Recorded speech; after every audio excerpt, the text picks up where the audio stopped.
Сәлем балалар, бүгін бізде сабақта қазақ тілі 2-ші сынып 39-ші сабақ. Тақырыбымыз мәтіннің құрылымдық бөліктері. Мәтіннің құрылымдық бөліктері. Балалар, каналға тіркеліп, лайк басып, қоңыраушаны басып қоюды ұмытпаймыз. Себебі жаңа сабақ сіздерге бірінші болып көрінетін болады. Мәтіннің құрылымдық бөліктері.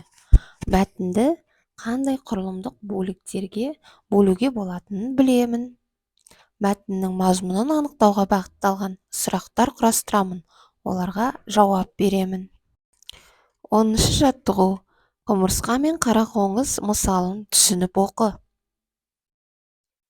Құмырсқа мен қарақоңыз бір сыныпта оқиды.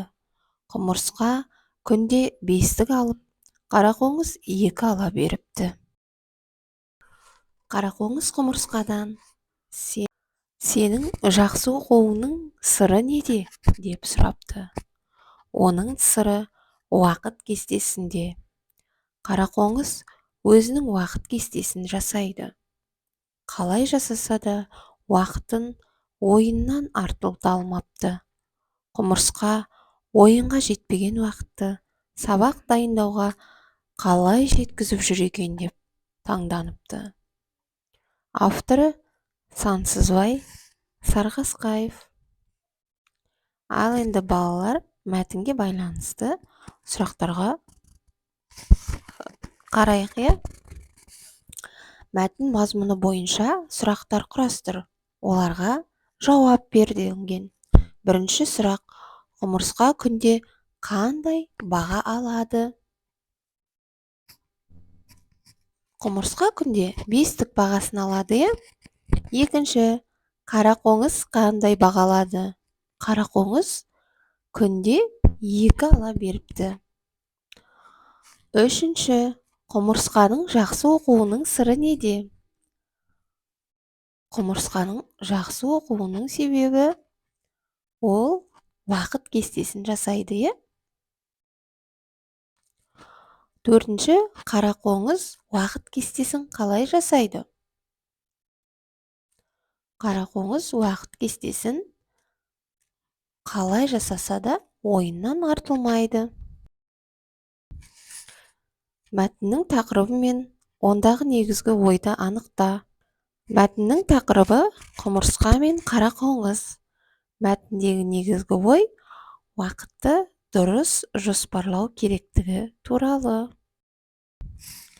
Мәтіннің басын, негізгі бөлігін және соңын тап. Суреті берілген бөлікті көшіріп жаз. Мәтіннің басында құмырсқа мен қарақоңыз бір сыныпта оқитындығы туралы айтылған. Негізгі бөлігінде қарақоңыз құмырсқадан сенің жақсы оқуыңның сыры неде деп сұрауында. Үшінші, бұл мәтіннің соңы, яғни құмырсқаның ойынға жетпеген уақыты сабақ дайындауға қалай жеткізіп жүр екен деп қарақоңыздың таң қалуымен мәтін аяқталды. Мәтіннің соңы. Енді суреті берілген бөлікті көшіріп жаз. Яғни қарақоңыз құмырсқадан сенің жақсы оқуыңның сыры неде деп сұрапты. Оның сыры уақыт кестесінде деп жауап беріп жатыр суретте балалар. Ал енді балалар, ережеге назар аударайық. Мәтіннің басы оқырманды оқуға даярлайды. Негізгі бөлікте автор айтқысы келген басты пікірін білдіреді. Мәтінді соңғы бөлік аяқтайды. Мәтіннің әрбір бөлігі азат жолдан бастап жазылады. 11-ші жаттығу. Мәтінді оқы. Жоспарға сүйеніп, оның бөліктерін анықта. Жоспар: бірінші, көңілсіз суреттер.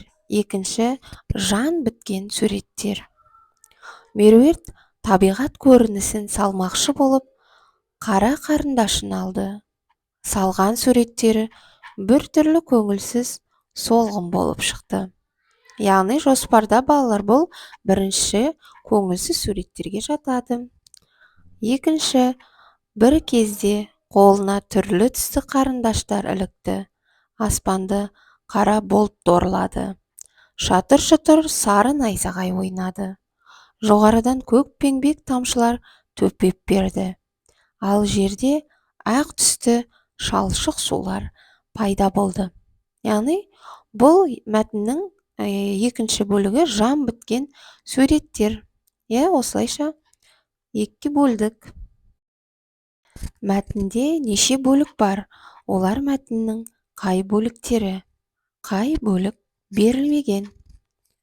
Мәтінде екі бөлік берілген.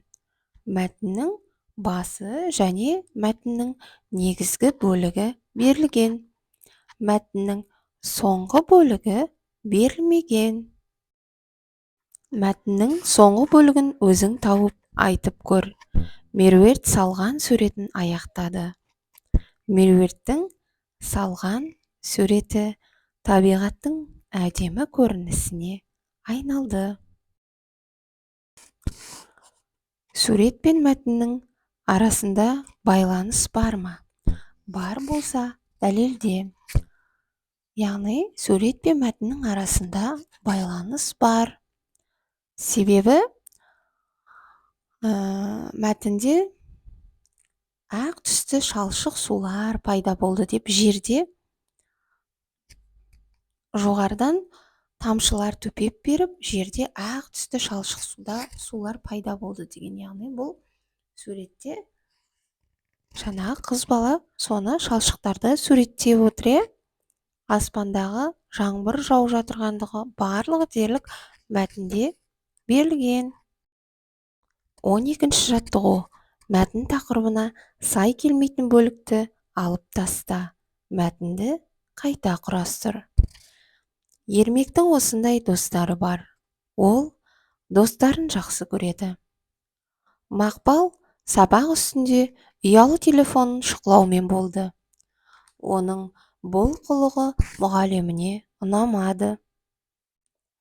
Бүгін оған Алмас пен Нұрлан келді.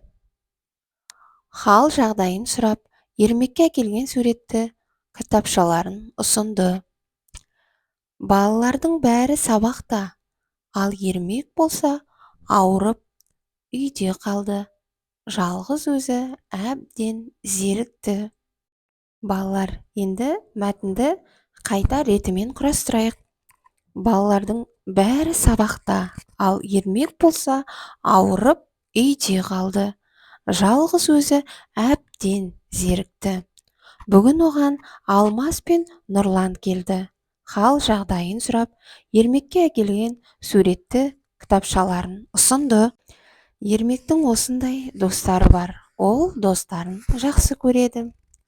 Ал енді мәтіннің тақырыбына сай келмейтін бөлік Мақпал сабақ үстінде ұялы телефонын шұқылаумен болды.